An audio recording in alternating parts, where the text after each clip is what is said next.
and verify that you're going to get a QR code with it. Okay, and with that, let me introduce Dan. Daniel C. Peterson is a retired professor of Islamic Studies at Arabic at Brigham Young University and founder of the university's Middle Eastern Texts Initiative. He has published and spoken extensively on both Islamic and Mormon subjects, formerly the chairman of the board for the Foundation of Ancient Research and Mormon Studies, FARMS, and an officer, editor, and author of its successor organization, the Neil A. Maxwell Institute for Religious Scholarship. His professional works as an Arabist focus on the Quran and on Islamic philosophical theology. He is the author, among other things, of a biography entitled Muhammad, Prophet of God, and of course he is the president of the Interpreter Foundation. And with that, let me welcome Dan Peterson to the stand.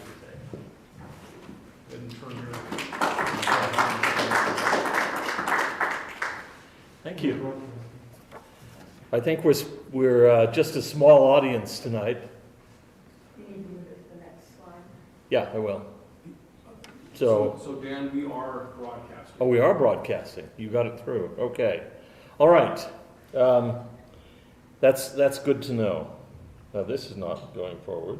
It is. One more time. Okay, you can see that. Well, we'll get this working at some point. All right. I'm going to be talking tonight about the things in Egypt that people don't usually go to Egypt to see. People don't go there for the last 2,000 years of history, but they're really quite interesting. So, here's just a map of Egypt to give you the sense of where you're going when you go there. Egypt has been described by Herodotus as the gift of the Nile. And that's really literally true, that basically, although Egypt is relatively large, you see the black boundary there, the real relevant part of Egypt is a little bit on the Mediterranean seacoast and then along the Nile River with a couple of oases thrown in. But the bulk of the population, the bulk of the history, has happened along the banks of the Nile River or in the Nile Delta up in the north. And that is the original river delta. It was given that title because it resembles the Greek letter delta, D, upside down, capital. And the Nile sort of splits into various branches and then reaches the Mediterranean Sea. But I've got a lot of things to go through, and so I better go quickly. I think the last lecture, chronologically, that you received, went up to the end of the reign of Cleopatra. So 31 BC, you have the defeat of Mark Antony and Cleopatra VII, the famous Cleopatra, at the Battle of Actium. This was not actually painted by an eyewitness, but it gives you some idea of it. In 30 BC, Cleopatra died. It's the end of the Ptolemaic dynasty. You remember the famous scene of her killing herself with asps, with poisonous snakes. There is not a lot left from that period in some ways, but one of the things we will go see, I'm going to try to emphasize tonight the things that we will see, that we're likely to see, and give you some sense of what they are, so you'll be looking forward to them and recognizing them when you see them. This is the Temple of Isis on the island, or the Temple of Philae, the Isis temple there. And this is one of the later temples in Egypt, and there's a lot to do with the Ptolemaic dynasty there. So we will be seeing that. It's one of the most photogenic sites in Egypt, really. This temple, which was actually moved to that island when the waters of the Nile changed, and with the dams and so on that were built there. And one of the things you'll see there will be images of the goddess Hathor, very recognizable on these columns here. With the death of Cleopatra and the end of the dynasty, the Ptolemaic dynasty, you have the beginning of the rule of Augustus Caesar. I didn't mean to get to Augustus Caesar, that picture, so soon. I'm jumping the gun. This is not Augustus, somebody else. I'll tell you about him in a minute. But you have Roman rule. This is also the beginning of the Roman Empire as opposed to the Roman Republic. And Egypt becomes the personal possession of the emperor, who is treated in Egypt in many cases as Pharaoh. He identifies himself as Pharaoh. You want to slip into the culture that's already available there. Augustus, strictly speaking, referred to him as the princeps. He was the first among equals, just kind of the first citizen of Rome. But he's really the emperor, and everyone knows it. In fact, in 27 BC, it is said that other senators, were forbidden to land in Egypt without the emperor's personal permission. He had to grant them the right to land there because Egypt was so important. Why was it important? It was the granary of the Roman Empire. With its reliable flooding and the rich soil and so on, it sent 5 million bushels of grain to the city of Rome every year. If you're going to run an empire that's based on giving the masses bread and circuses, you need grain to make the bread, right? Circuses you can do with gladiators and imported animals, but you need the bread. So it was a very, very important place for the Egyptians. It did not belong to the Senate, it belonged to the emperor. Excuse me. But one of the things that is important is that I think you've already heard that the Greeks, Macedonians, Alexander had invaded Egypt before, bringing the Greek language with them, founding the city of Alexandria. Greek remains the language of the educated classes in Egypt, and that's kind of important. It doesn't become a Latin-speaking area, it's a Greek-speaking area. Although the people in the countryside were probably still speaking some form of ancient Egyptian, the urban elite were speaking Greek, and that will last until the 8th century, really. Alexandria continues its role as an intellectual capital, not just the intellectual capital of Egypt, but one of the intellectual capitals of the entire empire. The most important institution there is probably the Museum, which was not a museum in our sense, but part of it was the famous Library of Alexandria. It was a kind of university in a way, and there are a lot of important people there, including people like Ptolemy, the astronomer and geographer. When you read about the Earth-centered view of the cosmos, the geocentric system that wasn't replaced until Copernicus. That was formulated in its classic form by Ptolemy there in Alexandria. This guy, Philo Judaeus, is important too. Again, we don't really know what he looked like. I just stick this up there for interest's sake, so you don't have to look at me the whole time. But Philo is an important guy, and I think he's overlooked by a lot of people. Philo was a Middle Platonist. I don't need to get into the details of that, but a disciple of Plato who read the scriptures allegorically. That is, when the scriptures talked about God having a body, he didn't really have a body that expressed his power or whatever. And it's a way that is adopted in Christianity a little bit later. Philo, in a way, has no real intellectual successors in Judaism. He was Philo Judaeus. He was a Jew roughly contemporary with Jesus. But he will have a legacy in the Christian world, and we'll come to that in just a little while.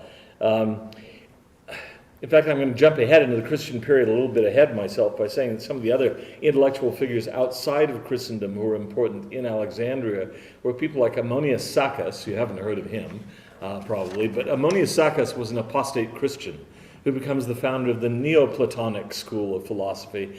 And then he teaches a man by the name of Plotinus, who is the really important figure, who begins to write it down. And that becomes a huge influence on Christianity in subsequent years. And there are still Neoplatonists out there. I used to belong to the International Society for Neoplatonic Studies, and half of them are true believers. So it's an interesting movement.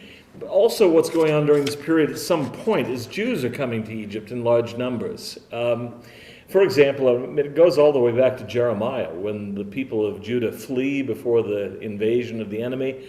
They take Jeremiah with him, and Jeremiah dies in Egypt. When the Holy Family flees, where do they go? They flee to Egypt. I'm guessing because there was already a large Jewish population there and they would fit in. They'd be able to fit into that group. Now, there are all sorts of traditions up and down Egypt showing where Mary rested under a palm tree and where the Holy Family stayed. I'm really doubtful about most of those. My own suspicion is that they probably just went to Alexandria, which was a very large city with a huge Jewish quarter. They could just blend in there. And hide out. They're outside of the reach of Herod, so that's where they would go. Why would they go up the Nile into totally foreign territory among people they didn't know and whose language they couldn't speak? But the Jewish presence there begins in pre-Christian times, and we won't be doing a lot with that Jewish presence, but we will be doing a little bit. We will visit, for example, the Ben Ezra Synagogue, which is in Old Cairo to the south of the main city today. This is a look at the outside. This is not the original building. This goes back we don't know when, to maybe the 1200s or something like that. And you won't get a good view of it from the outside, but you will, if we go there at all, go inside to the Ben Ezra Synagogue. Now, why is this place important? I just want you to have heard of it before we go there. The original founding of the synagogue is probably pre-Islamic, so maybe the 400s, 300s, somewhere in there. We don't really know. But it's associated with a lot of really important things in Jewish history, notably the greatest Jewish rabbi of the Middle Ages, the greatest Jewish philosopher of the Middle Ages, Moses Maimonides, lived in Fustat in Old Cairo, within a few feet of this synagogue. And so he's a really important character. His great book, The Guide of the Perplexed, is the greatest work of medieval Jewish philosophy. He's the greatest commentator on the Torah and so on. Really an important character, but he wrote often in Arabic, because he's later. I'm just jumping ahead with him. The saying goes in among some Jewish circles, from Moses to Moses, there's no one like Moses. As from the original Moses to Moses Maimonides, he's never had an equal. So he's important, and this is important because that was probably his synagogue. Also, it's important for what's called the Cairo Geniza. The Geniza was a storehouse of documents that was found, really began to be studied in the 19th century. Jews would take really important documents, notably the Torah scrolls, for example, that were damaged or old or worn out. They didn't want to just destroy them. They were too sacred. And so they would put them in a storage area in the synagogue. This Geniza, the word's related to an Arabic word for treasure, a treasure house, this Geniza was a place where they put a lot of old Torah scrolls. But people began to throw really important documents in there that weren't necessarily religious. So when the Geniza documents were rediscovered, it was possible to look at them in a way that we usually can't do in archaeology. You could learn about specific families, where their homes were, what the income of the family was, all the details of their daily life, and you knew exactly where their home had been and that sort of thing. So they're a treasure trove of medieval Jewish life, and that's in this storage area too, related to the Ben Ezra Synagogue. Another thing that was found there was something called the Damascus document, which is closely related to the Dead Sea Scrolls. People, when they first saw it, didn't know what it was. But when the Dead Sea Scrolls were found, then they began to realize this is related. Somehow it got into this collection, and they found it there.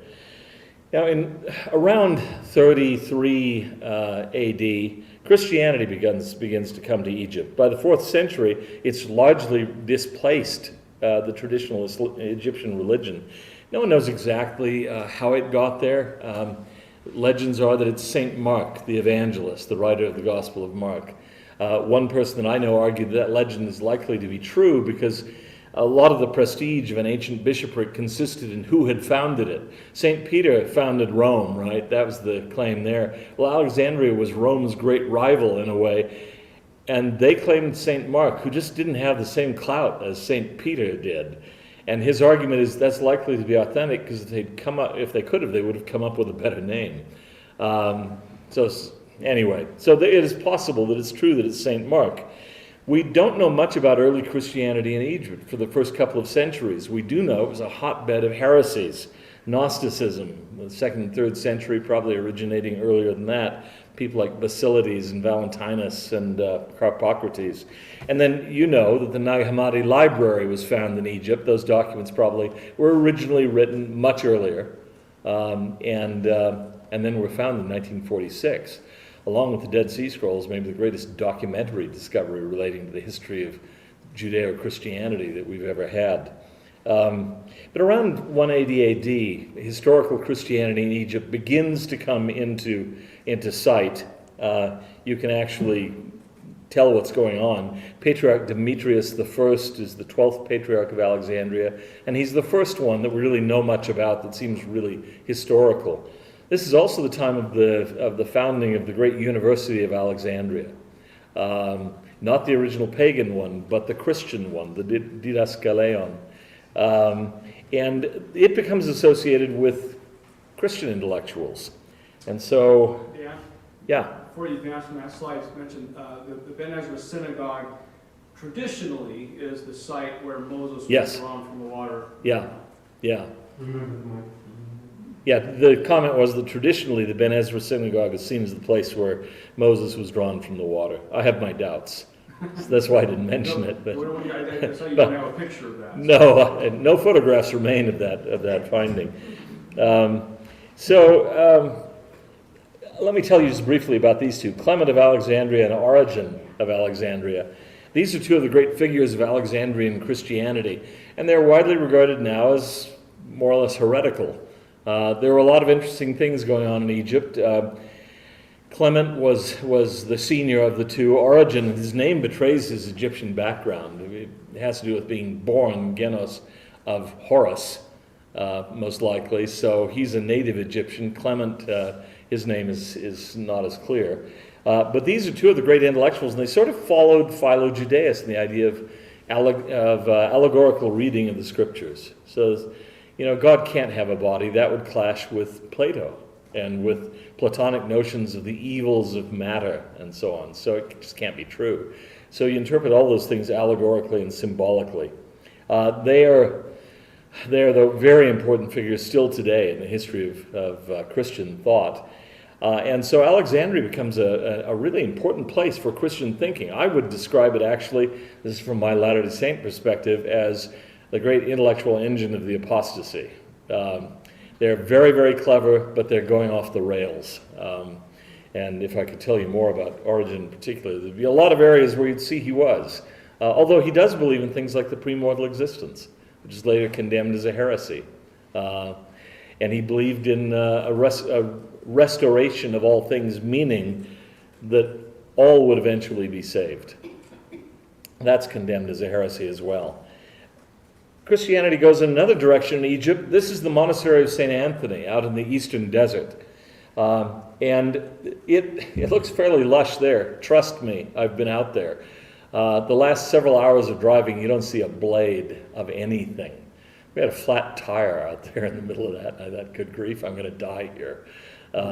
But it's quite the place. This is where St. Anthony, the founder, if you will, of Christian monasticism, went out to live as a hermit. He wanted to spend his time wrestling with Satan out alone in the desert. But he developed such a reputation of sanctity that other people came out to be near him. And eventually he ended up having a community, the very thing he'd sought to flee. And so now you have monasteries out there. We won't be going out to St. Anthony. It's a long, long way out there in the desert. But this is an important episode in the history of Christianity because all the monks and monasticism that follow seem to derive from this episode out there in the eastern desert of Egypt. So St. Anthony lived about 250 to 356. Those are the real years that are given for him. 106 years old, maybe. Another important thing that happens here about this time is that the Emperor Constantine declares in the Edict of Milan, 313 AD, a kind of religious freedom. So monasticism then spreads rapidly. And with the support of a later emperor, Byzantine emperor in Constantinople, Theodosius, it gets a lot of support from him. And so the monks feel really uppity, and you even have episodes of them turning to violence against paganism. Paganism is on the defensive. They destroy the Serapeum, the great pagan temple in Alexandria.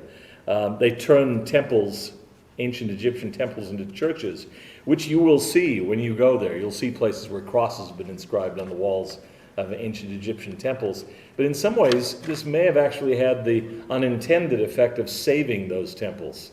They might otherwise have been altogether destroyed, but as they were being used by churches, they were too solid. Why waste them? Then they remained standing. Well, the transition from the Roman Empire to the Byzantine Empire has occurred by this time. And it's not a neat line of demarcation. Constantine has basically abandoned Rome. Heck, he was crowned emperor. Do you know where he was crowned emperor? Not in Rome. In York, in England, where his father was the co-emperor at the time. And then he eventually spends all his time fighting out in the east. So he decides he needs a capital further east. Rome is irrelevant. The Senate's irrelevant. The emperors haven't paid attention to them for years. Emperors have basically always been on military campaigns since the days of Marcus Aurelius, at least. So he moves his capital to the east, and he finds a really wonderful place, a little town called Byzantium. which he then calls Nea Roma, New Rome, but has been called ever since Constantinople, or after the Ottoman conquest, Istanbul. So one of the great cities, one of my favorite cities on the planet. But so the empire has moved its capital from Rome to Constantinople/Istanbul. And so things are changing. Rome kind of becomes a backwater, but the empire is still there. We talk about the Roman Empire falling in the 300s, the 400s. In a way, the Roman Empire didn't fall until 1453, which is pretty amazing to contemplate. It's just, it wasn't in Rome anymore. They'd abandoned Italy. The wealth and everything else was out in the east. Italy and the Latin areas of the empire were backwaters. All right, so we come to another interesting change. The language that's beginning to spread in the provinces is a late form of Egyptian, becomes what we call Coptic, which is Egyptian but written in a modified Greek alphabet. Meanwhile, among the urban elite, Greek is still a powerful influence and the language of the learned. And those learned people carry on debates. Here, for example, are two principal figures in one of the great debates, the Nicene Council debate, which doesn't happen in Egypt, but it involves two Egyptians. They're the two sides. There's St. Athanasius of Alexandria on the one side, and Arius, most emphatically not a saint, who is regarded as the arch-heretic in Christian history of that period. Arius was a priest in Alexandria, and Athanasius would become the patriarch or archbishop of Alexandria.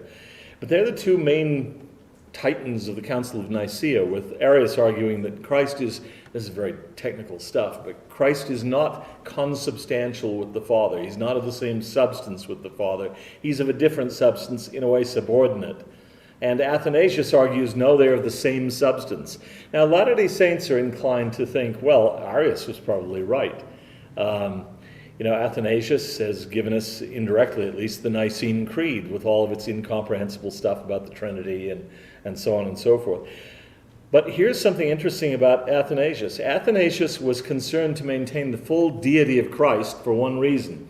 There's a saying that's associated with him. He didn't originate it, but it's God became man so that man could become God. Now that may strike you as familiar, a familiar concept in a way. So for him, it was important that Christ be fully God because he was the bridge between deity and humanity. And so he came down as fully divine and fully human. Therefore, humans could cross that bridge in a way and become fully divine. So the people who defend the Nicene Creed, it seems to me, often don't recognize what they're defending because I think today a lot of them would find it heretical. Anyway, Arius was condemned at the Council of Nicaea in AD 325. And here you have an image. This is Arius getting clobbered by one of the participants in the Council of Nicaea, whose name was St. Nicholas. This is the St. Nicholas of Myra, the original Santa Claus, right? Jolly old elf, clobbering. He goes down to the floor of the debate and just clobbers Arius. He's had enough of him. It's not quite the image you have of Santa Claus, but that's the real one, okay?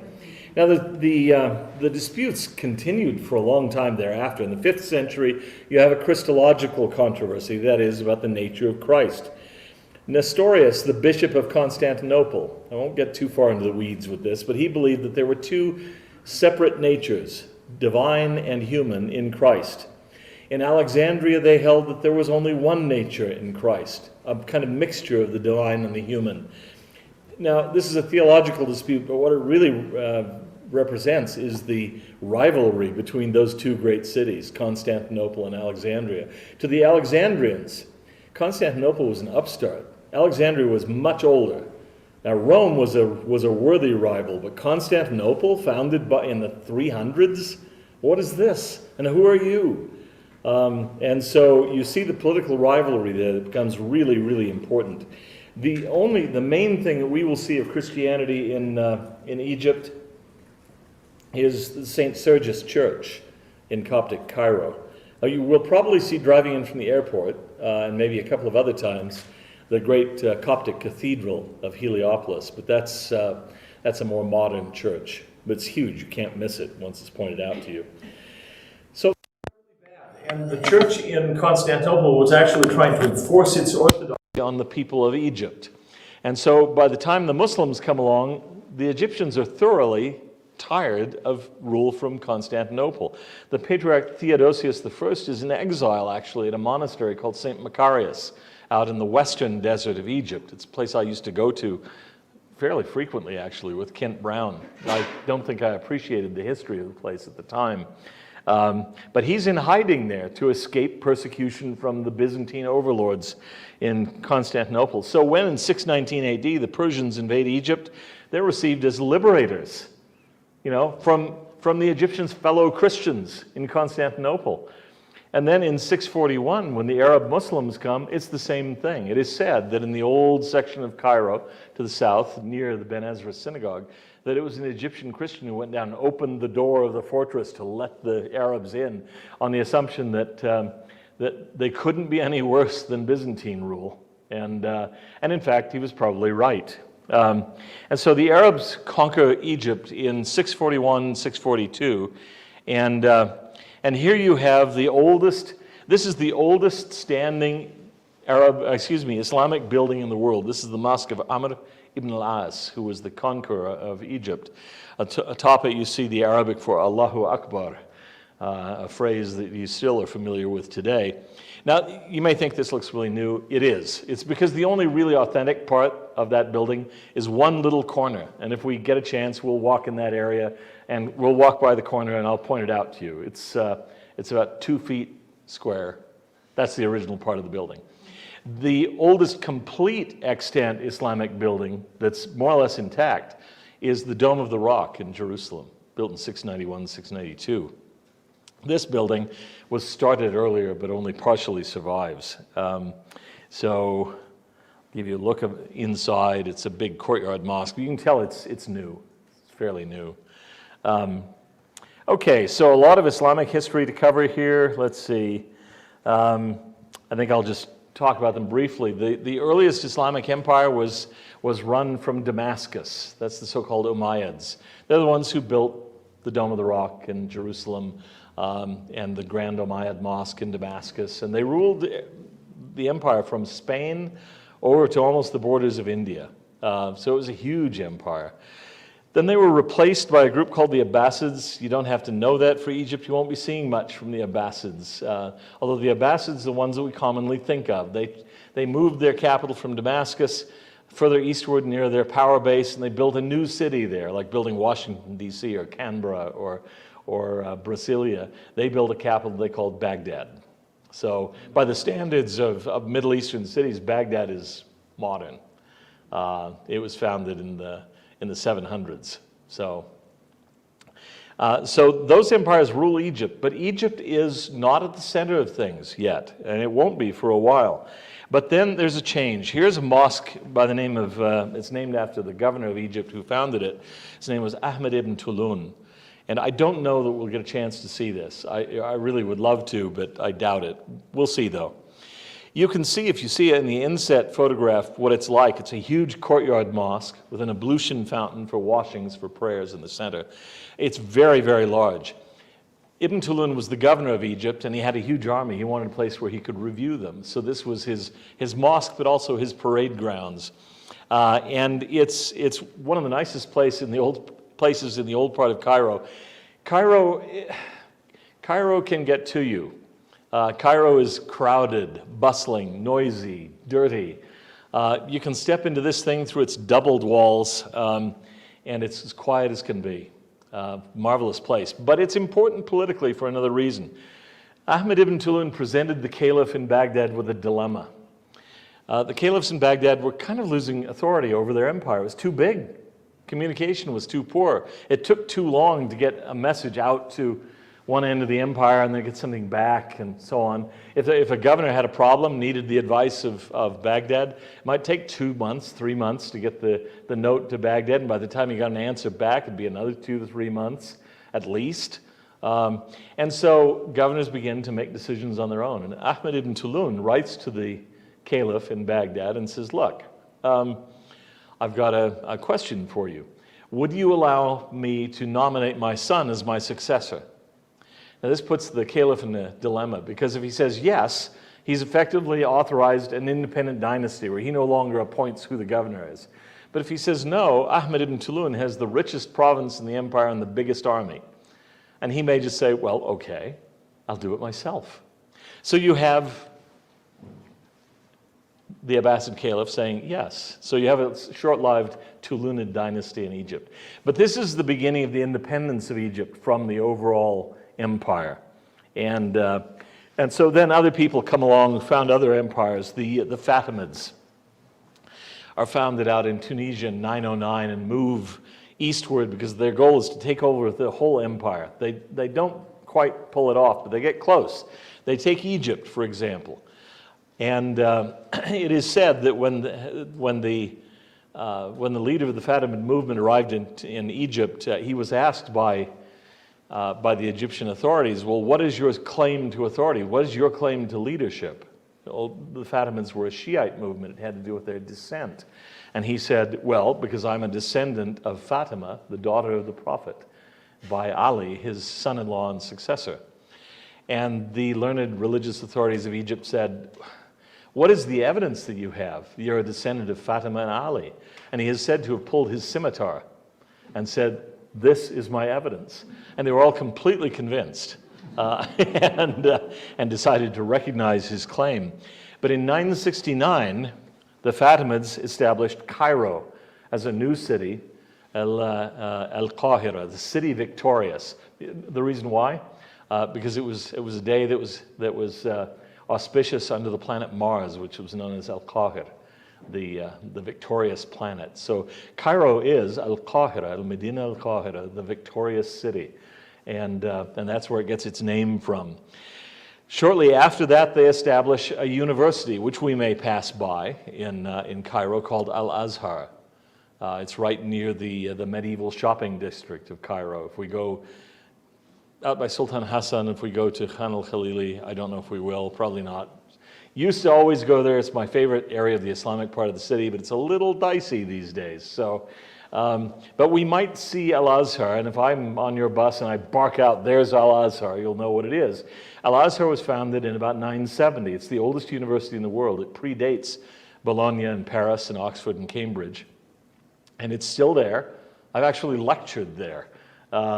But it's a really, really old university, and it was established basically as a propaganda center to propagate the Fatimid version of Islam, Shiite Islam. Didn't succeed very well. In fact, the country never became Shiite. It's majority Sunni, overwhelmingly still. And today, Al-Azhar is actually the bastion in the entire Arab world of Sunni Muslim orthodoxy. How ironic that is, given its founding. Okay, so what about Islam in Egypt? The Muslims did not actually force conversions, as a lot of people think. Conversions were gradual. It's likely that Egypt was not majority Muslim until the 900s or the 1000s, somewhere in there. And that's also probably about the time the Arabic language was spreading out, displacing the Egyptian language in the countryside and Greek in the cities. But let me say something about Cairo, because you will be spending time there. You see where Cairo is. It's a really important location. It's located where the Nile begins to branch out into the branches of the Nile, into the Nile Delta. Whoever controlled that area controlled Egypt, in a way. You controlled all the traffic up and down the Nile, and you controlled access. And you were far enough back from the sea to be able to be safe from sea invasion. It's very hard to invade Egypt from across the desert, either from Libya or from across the Sinai. So a very good location for a capital city. And it was actually, there were already settlements there before the Fatimids came along. Fustat, for example, was a military encampment from the early days of the Arab invasion. But the Fatimids built their city a little bit to the north of that. And I'll say something else about it. You will notice when you get there, if you pay attention, that the oldest part of Cairo is back away from the Nile, and that the newer parts of Cairo are over by the Nile. Why is that so? Because of the old Nile flood. You couldn't build close to the Nile because you'd be flooded every year. So the original Cairo is back quite a ways from the Nile River. And then gradually, as they get control of the river, the city moves toward the Nile. So that if you stand up on the citadel of Cairo and you look toward the Nile, that's where you'll see all the skyscrapers. They couldn't have been built there before the Aswan Dam. I'll give you a look at some part of remaining medieval Cairo. Medieval Cairo, Cairo is the largest medieval city maybe anywhere around. It's lost a lot of buildings over the past century, unfortunately, several hundred medieval buildings. But it's still possible to walk down certain streets where there are no buildings that are post-medieval. The entire thing that you're seeing is a medieval landscape. Unfortunately, I don't think they really appreciate that. All the money goes into the pyramids and the tourist dollars go out there. But you're walking really in the city of the 1001 Nights, because that's where they took their last form. Not under Harun al-Rashid in Baghdad, but in Cairo. That's where they take their final shape. And it's in a place like this. And then there's modern Cairo, which a lot of people, when they go there, think they're going to be surrounded by camels. No, it's a modern city. It's a kind of rundown third world modern city, but it's a modern city. I want to talk about yes. And that is our hotel that's right in the middle of the photograph at the top. Right. The tall one or the? The tall one with the circular Yeah, thing on the that's it. top, which I think may be the tallest building in Cairo. It may be. Yeah, I think it is. So, yes, you will be seeing this from the other side. I want to talk a little bit about the Ayyubids, just because there's something else you'll be seeing that they built. This is the founder of the short-lived Ayyubid dynasty. Ayyub is the Arabic word for Job. It's the biblical character Job. And the name comes from the founder of the dynasty, a man by the name of Saladin. He's somewhat famous in the West, or in his Arabic form, Salah ad-Din. And this is a statue of him that you can see in East Jerusalem still today. He is one of the great heroes of Islamic history, and I'll be honest with you, he's one of my great heroes. I think he's a really remarkable individual. He is one of the great heroes of the Islamic counter-crusades, fighting against the Crusaders. If you've been to Israel, you may have passed by this site of the Battle of Hattin, the Horns of Hattin up by the Galilee, where Salah ad-Din defeated the Crusaders, really brilliantly. And he's a really noble fellow and all that kind of thing. He's regarded as a hero in the West. He shows up in Dante's Inferno. He's in hell, yes, because he was a Muslim. But he's in the very highest circle of hell, which is the best Dante could do for him, because he hadn't been baptized. So he's in the same circle of hell with Plato and Aristotle and Homer and Dante's own hero, the poet Virgil. That's the best he could do for him, because he admired him so much. Well, he is a remarkable character. He spends some of his time in Cairo, and among other things, he builds the citadel of Cairo, which we'll pass by more than once. You'll see that there, and so when we point out the citadel of Cairo, know that was established by Salah ad-Din on the highest point, or Saladin, the highest point in the city. But then his dynasty is replaced by something really quite interesting. I'll try to be quick here. From 1250 to 1517, a dynasty called the Mamluks. Spell it the way it sounds, M-A-M-L-U-K, something like that. M-A-M-L-U-K, I think would do it in English. And that's a slave soldier dynasty. It's a weird one. They're all slaves who are captured to help out with the army, taken from Central Asia. And then gradually, generation after generation, one of them will rise to the top, and he will become the new Sultan of Egypt. The word sultan comes from the Arabic word sulta, for power. It's pretty obvious. He just claims rule because he's the most powerful one. He rises to the top of the mountain, and he's in charge of everything. And then he brings in new slaves, and then eventually when he dies, his Mamluks will struggle, and one will rise to the top and succeed him. It doesn't sound like a recipe for good rule, but it's actually a high point in Cairo history. Much of the greatest Islamic architecture in the city was built during the Mamluk period. They were very, very well off. And the Mamluks usually couldn't speak Arabic very well, so they didn't sponsor a lot of poetry or philosophy or literature or history.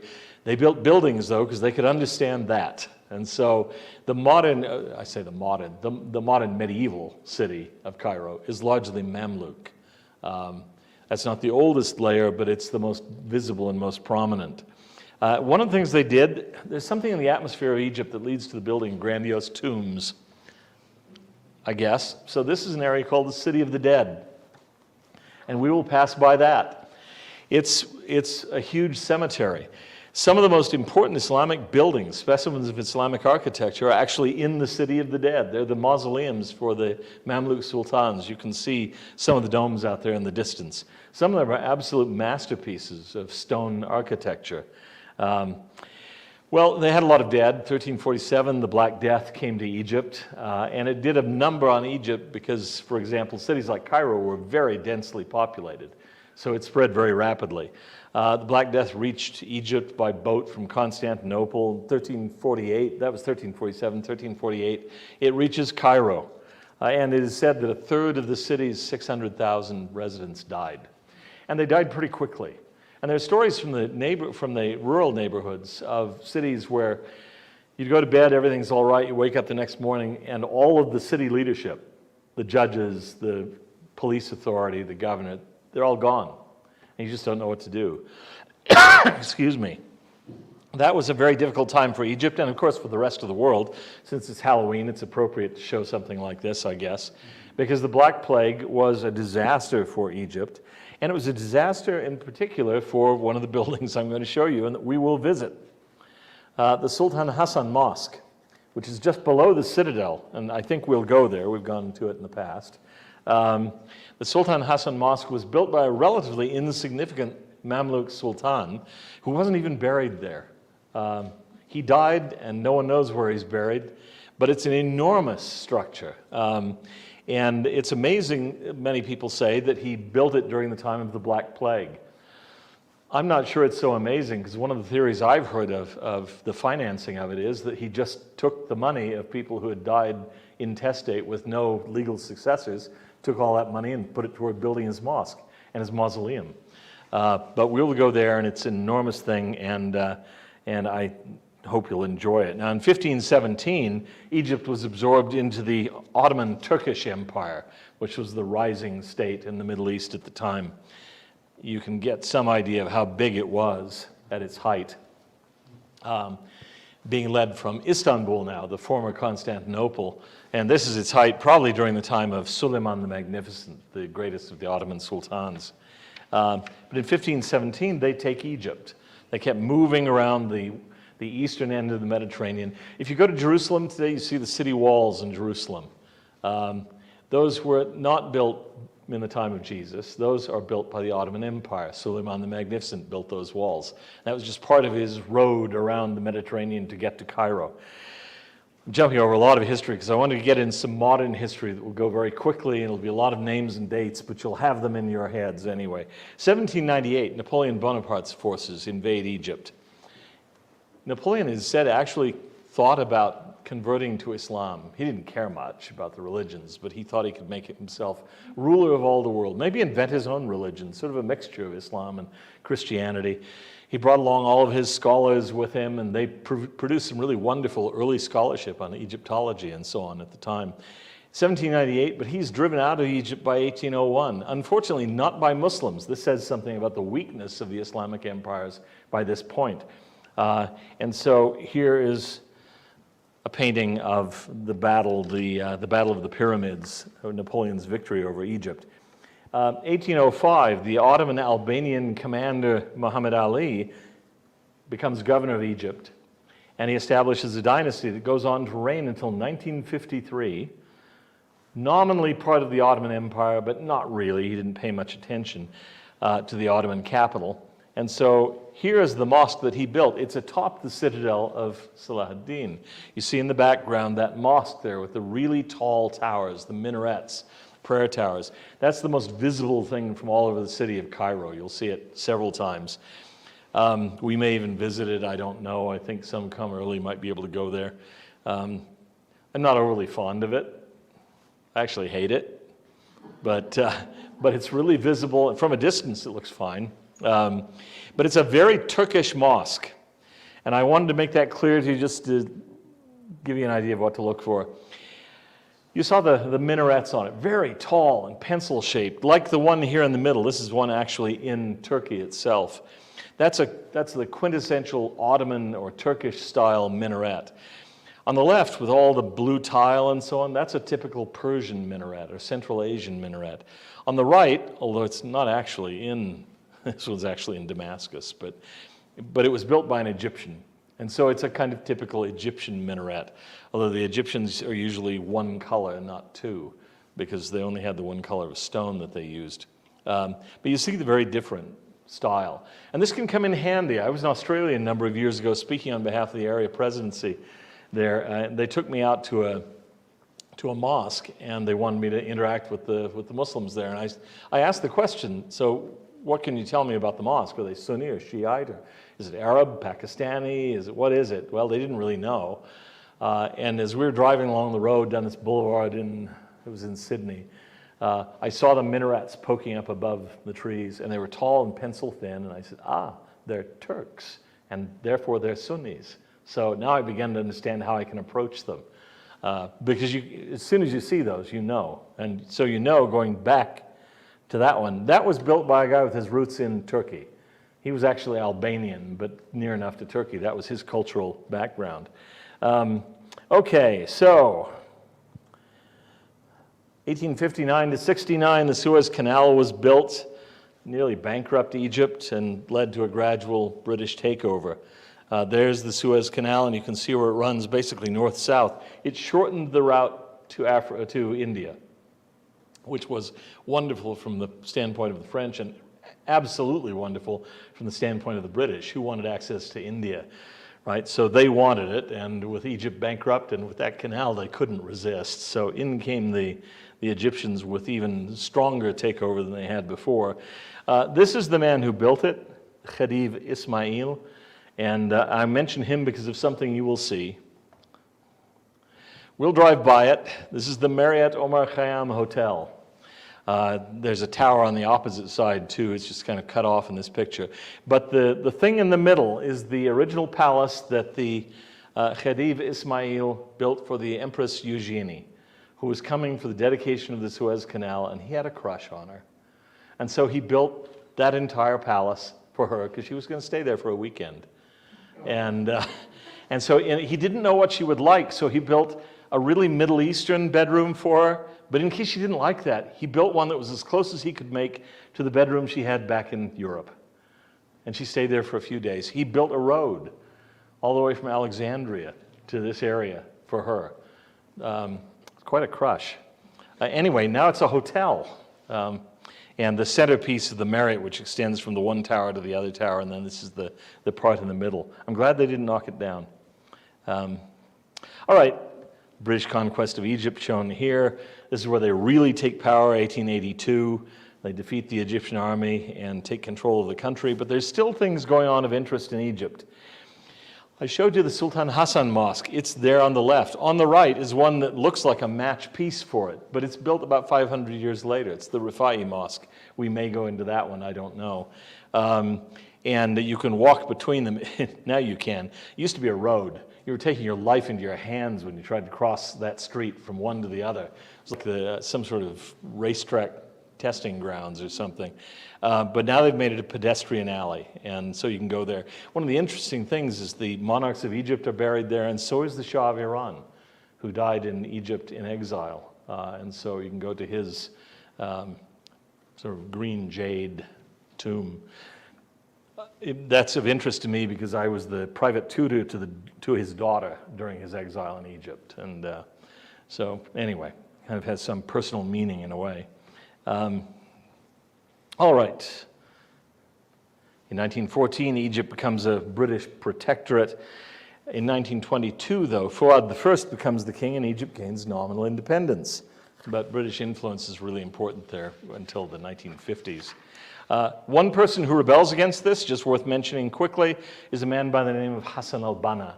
Hassan al-Banna founded a group called the Muslim Brotherhood, the Ikhwan al-Muslimin. They're still important in Egypt. We'll come back to them. He was killed in 1949. This is a picture of him roughly 1928.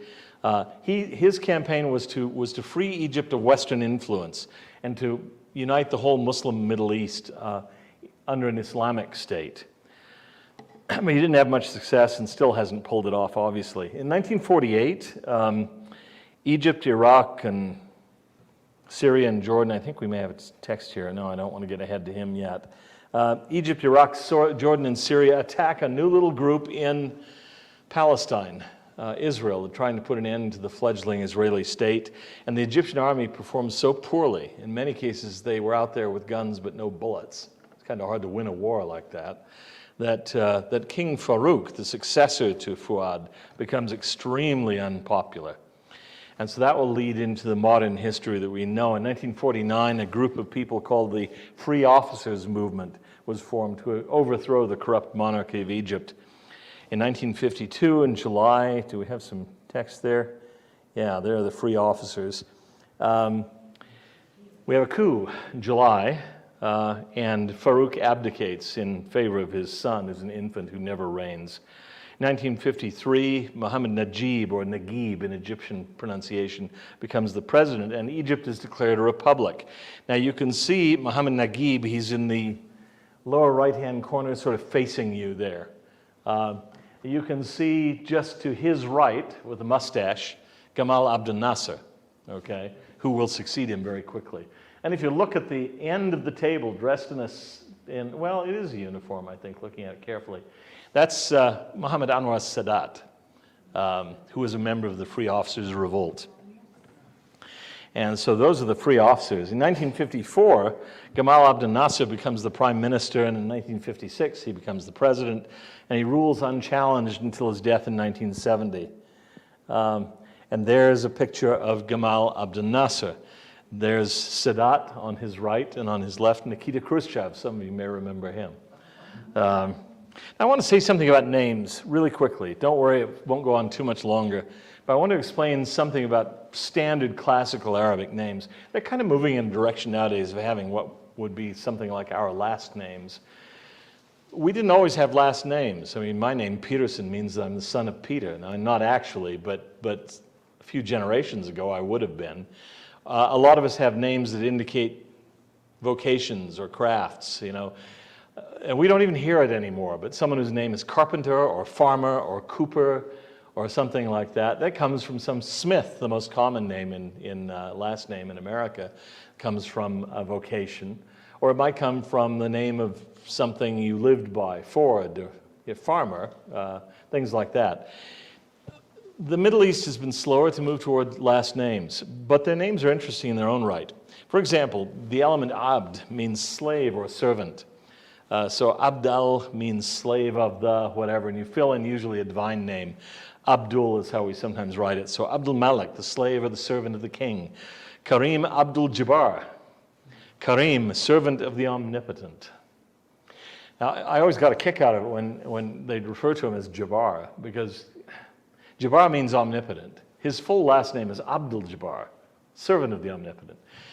He was really, really good, but I've actually seen him miss free throws. So he was not omnipotent.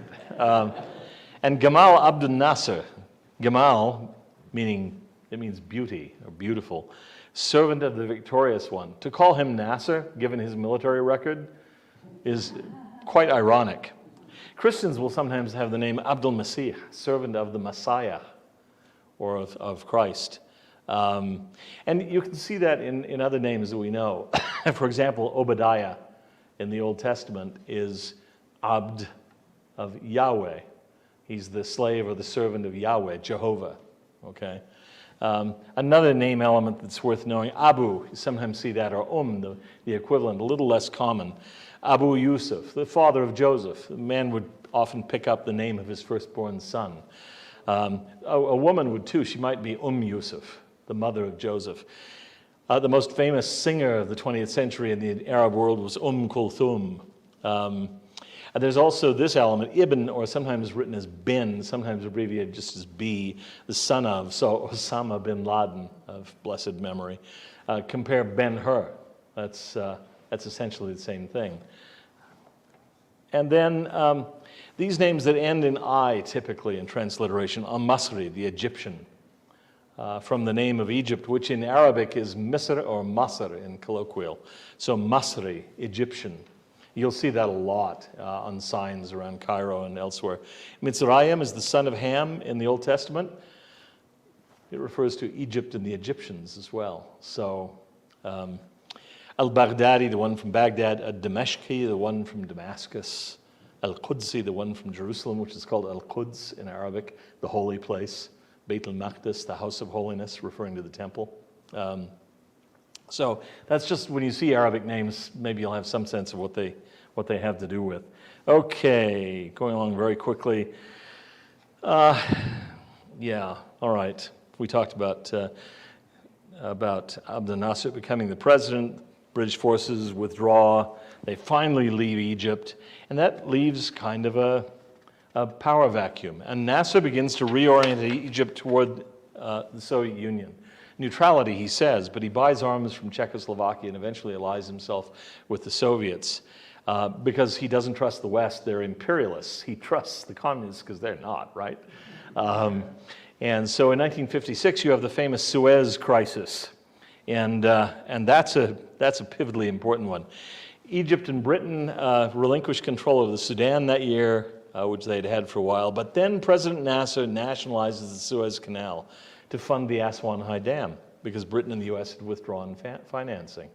That then pushes him into the arms of the Soviets. It was probably a mistake on our part. He takes over and nationalizes the canal. The British, the French, and Israel invade to take back the Suez Canal.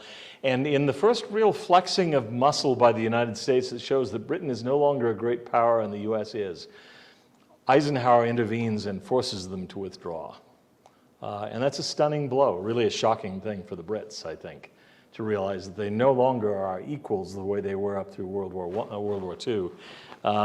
And that enhances Nasser's standing at home and abroad because he stood up to the West and they backed down.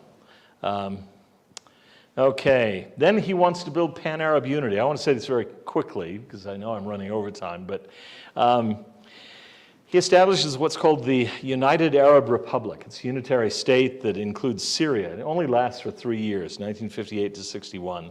And I want to say something about that. This was a clash of cultures. Syria is, and Jordan even more so, is a kind of a Bedouin state. They're free, they can move away, they're out in the desert. Egypt has always been a state governed by a pharaoh, might be named Sisi today, but always a pharaoh with a large bureaucratic class and then a bunch of peasants. And they're rooted to the soil. Bedouins have always felt that peasants were contemptible because they're not free. I still remember standing in the Sinai once when I was quite young, standing next to a Bedouin who was on a camel. I have no idea, I don't remember anymore why I was standing next to him, just the two of us out there. And I said to him something about, well, I'll bet you're happy to be back under Egyptian rule. And he looked at me like I'd come from another planet. And he said, "Ana Bedu. I'm Bedouin." Like, what do I care? I don't pay any attention to them anyway, you know? I don't pay taxes, I don't obey the rules. And so there's a story told about Gamal Abdel Nasser where he visited Damascus at one point as the head of the new United Arab Republic. So he's over Egypt and Syria. And he looks around Syria for just a couple of hours and then finally says, this place doesn't have enough bureaucrats to run a grocery store. Now, the mindset there is interesting because he thought not having enough bureaucrats was a bad thing. That you should have more bureaucrats. And that a grocery store should have lots of bureaucrats too, which in Egypt they often do. It's a very weird situation. But that was a clash with Syrian values, and it didn't last very long. So I'll have a story for the next one. Nasser adopts socialist policies, including nationalizing industry, welfare program, all that kind of thing. He begins to repress the Muslim Brotherhood, their rivals to power. One of my favorite experiences in Cairo was we lived for a while in a home, in an apartment, right next to the American school. And they were building a building across the street from us. Fine. But then they began bringing in dump truck loads of sand, 2, 3, 4 in the morning, dropping it off right outside our window. And I finally asked the headmaster at the school, so what is the deal? Why can't they deliver the sand at a decent hour. It wakes us up with these dump trucks scraping and making all that noise out there. And he said, well, you don't understand. Construction sand is a government monopoly here, and so we have to get on the list, and there's a 2 to 3 year waiting list for construction sand, and so these are black market deliveries. And I thought, a triumph of socialist economic planning. They've created a sand shortage in Egypt. I mean, think about that. It's really pretty amazing, but that is the way Egypt was. It's still that way to a certain extent, but Nasser really loved this sort of thing, and so he built. For example, there was hot springs to the south of Cairo called Helwan, means sweet, a sweet place, something like that, and so he built a concrete plant over the hot springs, and now you can still visit the concrete plant. It's not used; it wasn't needed. But it has machine gun bunkers on all 4 corners of the huge walls surrounding the concrete plant. Now, I grew up in a construction family. The concrete plants, cement plants in Southern California never had walls and machine guns around them. But you made everything a shortage and a matter of state power and so on. So people didn't much like that. All right, 67, Egypt expels UN buffer forces. They sign a defense pact with Jordan. Israel sees this as a war. So in the June War of 1967, Israel invades. And it's devastating, the famous Six-Day War. Israel takes the Sinai up to the Suez Canal, it takes Gaza, the Gaza Strip, it takes the West Bank, it takes the Golan Heights, and so on. It's a disaster, and it's a disaster for Nasser's personal prestige. And he dies at a very young age. He's 52 in 1970, suddenly from a heart attack. And I think that is significant. Probably, I think he was a broken man. He is succeeded by the familiar Anwar Sadat. And Anwar Sadat, among other things, finished the Aswan High Dam, which we will drive across. There you can see it, where it creates Lake Nasser behind it and then regulates the flooding of the Nile, making the Nile for the first time truly manageable. It has a huge impact on agriculture in Egypt and so on. And Sadat gives up the ideal of Pan-Arabism. He renames the country the Arab Republic of Egypt. And he says, we don't know the Arabs anything. We were building pyramids when their ancestors were still running around with scorpions. So it's an idea of, well, in a way, make Egypt great again, I suppose. He expels the Soviet advisors who'd been there building the Aswan High Dam. He kicks them out. He orients Egypt toward the West. He tries to open Egypt to the free market and so on. Begins to negotiate with the West for better relations. In October of 73, he attacks Israel and has some actual success in the Ramadan War, the Yom Kippur War of October 73. And this was important, he said afterwards, for Egypt to be able to negotiate from a position of strength and honor.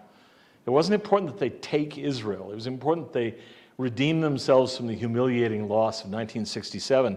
And then he could go to them as an equal and speak to them as an equal. So in 1977, in October, Sadat goes to Israel. Some of you may still remember that. I do. It was a dramatic thing for the president of Egypt to speak to the Knesset, to meet with Golda Meir, and so on and so forth. That leads to the 1975 peace treaty, the return of the occupied Sinai Peninsula, and Egypt's suspension from the Arab League. But we become then friends, Egypt and the United States. 1978, the Arab-Israeli peace accords, and then, of course, I've fallen behind here. You remember famous scenes like that with Menachem Begin and Anwar Sadat. But this results, alas, in 1981, October of 1981, in the assassination of Anwar Sadat. Now, you'll find that our Egyptian guide, Hani, is a big fan of Sadat. Not all Egyptians are. Many saw him as a sellout, but Hani really admires him. He's succeeded by Hosni Mubarak, who's standing there at Sadat's left, who was at that time an Air Force commander, and then made vice president of Egypt. Nobody had ever heard his voice. I still remember hearing it for the first time. Nobody knew who he was. I remember him speaking for the first time. He said in Arabic, "Argo an tismahu li." I hope that you will permit me to, and I don't remember what else he said, and I was shocked at how deep his voice was. Nobody had ever heard it. It was predicted he wouldn't last very long. Well, they'd said the same thing about Sadat. The CIA had estimated he would last about 6 weeks. But he didn't. He lasted for a lot longer than that. Mubarak imposes a state of emergency, restricts political activity, restricts freedom of expression and assembly, and that lasts pretty well for a while, until 2011, when you have the Arab Spring. People begin to demonstrate for democracy in Tunisia, and then it spreads to other countries. In February of 2011, President Mubarak steps down. He hands power over to an army council, and then he goes on trial. And this is, there he is, Hosni Mubarak, an official photograph.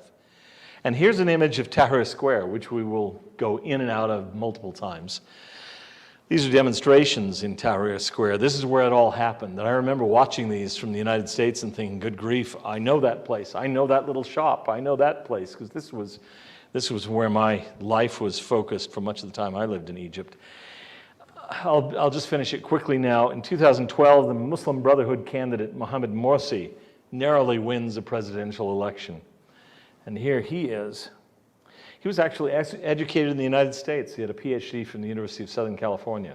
But he was an Islamist affiliated with the Muslim Brotherhood. This is the closest they ever came to gaining power.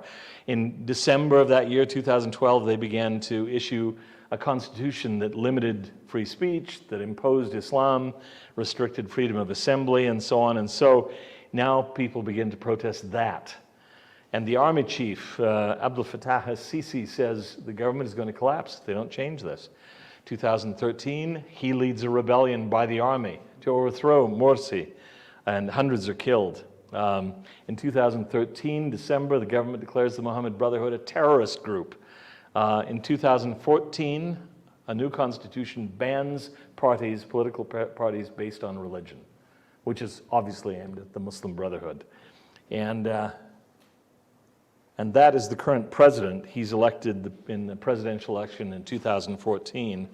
In 2015, Morsi, the previous president, was sentenced to death for his role in killing a lot of people during the demonstrations. But he didn't die by execution. We'll see in just a minute. 2018, President Sisi wins the second term in elections against a minor party candidate. All the others had either been arrested or in some way disqualified. So he's a strong man. He's a pro-Western strong man, educated to some degree at West Point. But nevertheless, Egypt has always had a pharaoh, and we still do. And so there he is, and you'll see pictures of him around. Just to close it up, on 17th of June, 2019, Morsi dies in prison of natural causes, they say. And they may have been, I don't know. 25th of February 2020, Hosni Mubarak dies, aged 91. So now Sisi rules Egypt on the basis of military, and the army has always been very powerful in Egypt. And that's where we stand right now. So Egypt has gone through a lot of changes in the past 2,000 years, from predominantly pagan to predominantly Christian to predominantly Islamic to military rule to, and passing through French and British domination and so on. It's a really remarkable history. And although I know most people go to Egypt to see the pharaonic ruins and things like that, you have to understand there is not a square foot in Egypt that is not historically interesting.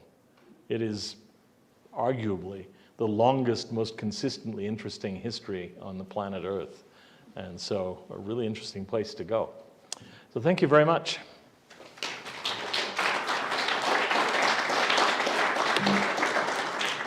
Does anybody have any questions? One more slide, Dan.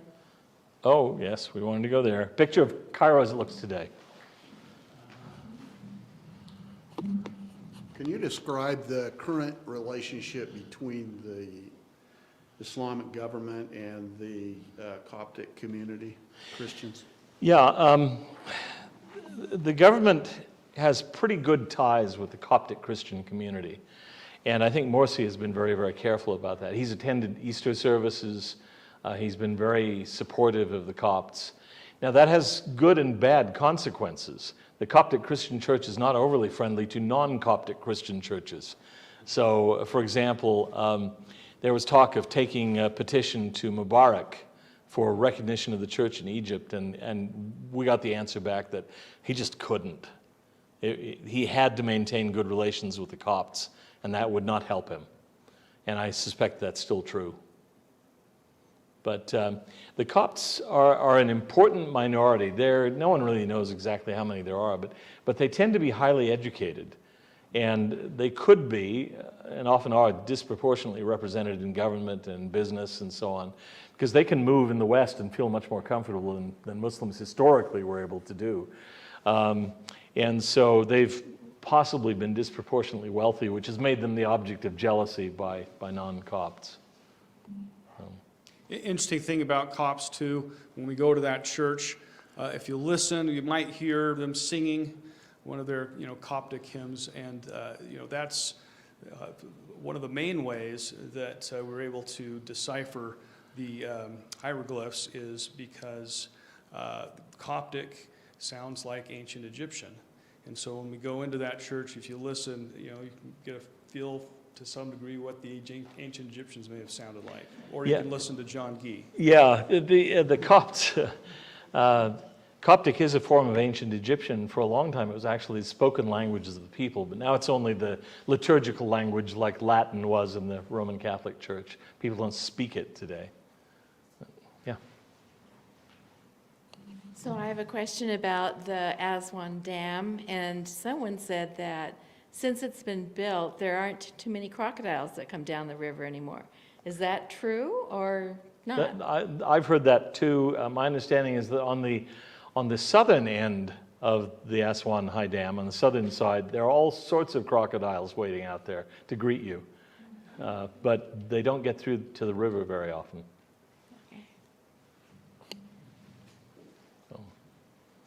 Yeah, so hippos are extinct in Egypt. You see them in the tomb paintings. Yeah, you see them all the time. And then the crocodiles, they do have some in the Nile Delta area.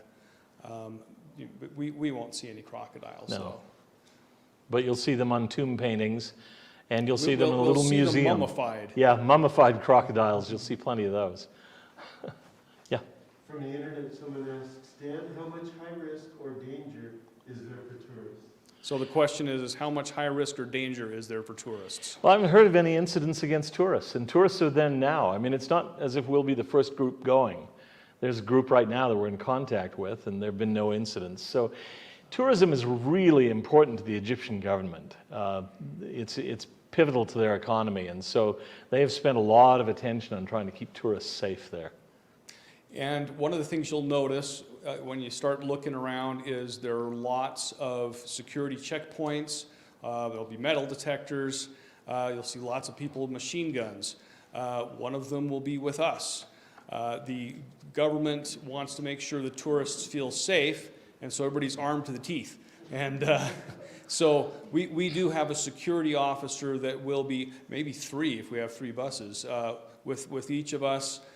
Trying to, and actually they do a pretty good job. I remember the first time I was there, I had no idea that we had a guy who had an Uzi with him until about halfway through our tour, because they're often not dressed in uniform, and they're usually, I think, former military, but the Egyptian government takes very seriously the safety of tourists, especially American tourists, because their economy depends on it.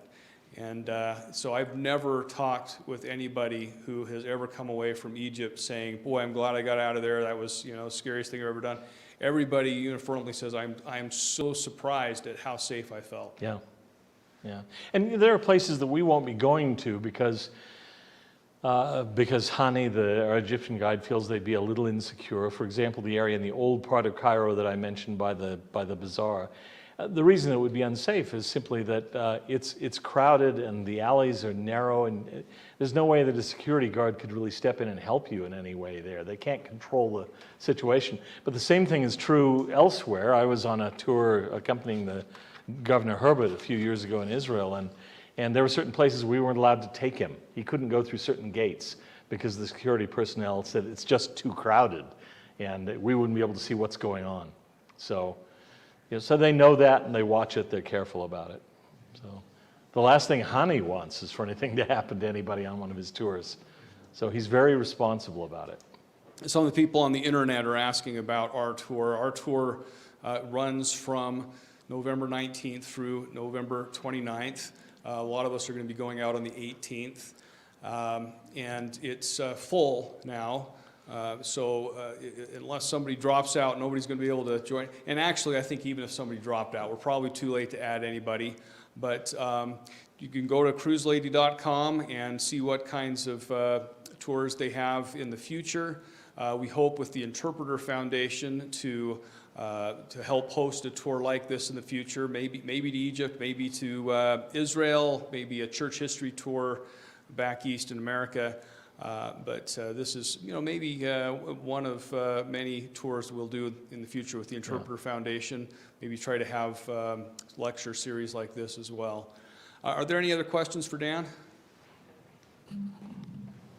As we visit a mosque, will we actually be going inside? Because the architecture is really beautiful inside that. Yeah, we will be going inside. The one, if we visit Sultan Hassan, for example, we'll go in. There's only one mosque that I know of in Cairo off the top of my head where non-Muslims are not permitted to go in. Otherwise, we are. And what they ask us to do is take our shoes off, and women cover their heads, typically, and that's about it. So that would work, I think. Yeah, that would work. No, they have to have. Oh, do they have to cover all the hair? Yeah. It needs to be a scarf. I'm not an authority on women's fashions in mosques. So we have to bring a scarf. It wouldn't be a bad idea. They often will have one there if you don't have one. But yeah, so yeah, that will be one experience. I really want people to have a chance to go inside a mosque. It sort of demystifies it a little bit. People go in and see what it is. So. Yeah. In fact, some mosques, even here, if you go to one of the mosques locally here, it's sort of like Latter-day Saints when an investigator drops by. Oh, come on in. What do you know about Islam? That sort of thing. So, yeah. So they're quite friendly usually to visitors. Yeah. After what you said about the church asking for permission, it sounds like it's not forthcoming. Probably not. At least I haven't heard anything to suggest that it is. But we function there quite well. I mean, we have a branch there, and we have some property that we've rented there. So large branch, and it's doing well. So not a problem. It's part of a district that's headquartered outside of Egypt, and I've been to their meetings numerous times. Of course, used to live in the Cairo branch, so. They don't cause us any trouble, but we're limited a little bit by not having legal recognition. We can't buy property in the name of the church, but otherwise we function quite well. So are the members there all expats pretty much, or they're Egyptian members? The majority of the members are expats, although the last time that we were in the branch in Cairo, I was surprised to see some recent Egyptian converts. So. Yeah, they were usually from the Coptic Christian Church. The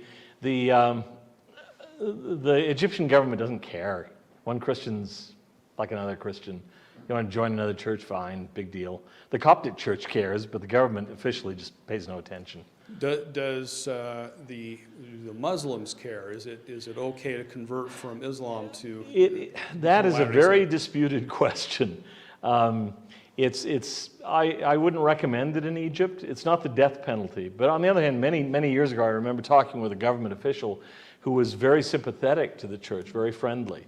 And I was with a friend, and we said, well, what would happen if somebody joined the church here? And he said, well, probably nothing, but possibly the family might take it into its hands to kill that person as dishonoring the family. And then he said, the police would investigate the crime, but they wouldn't be able to solve it, if you know what I mean.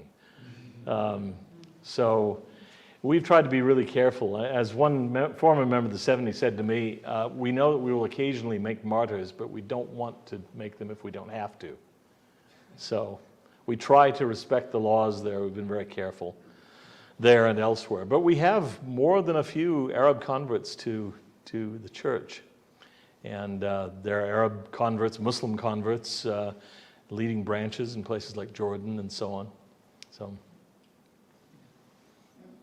All right, please thank me or please join me in thanking Dan Peterson. thanks.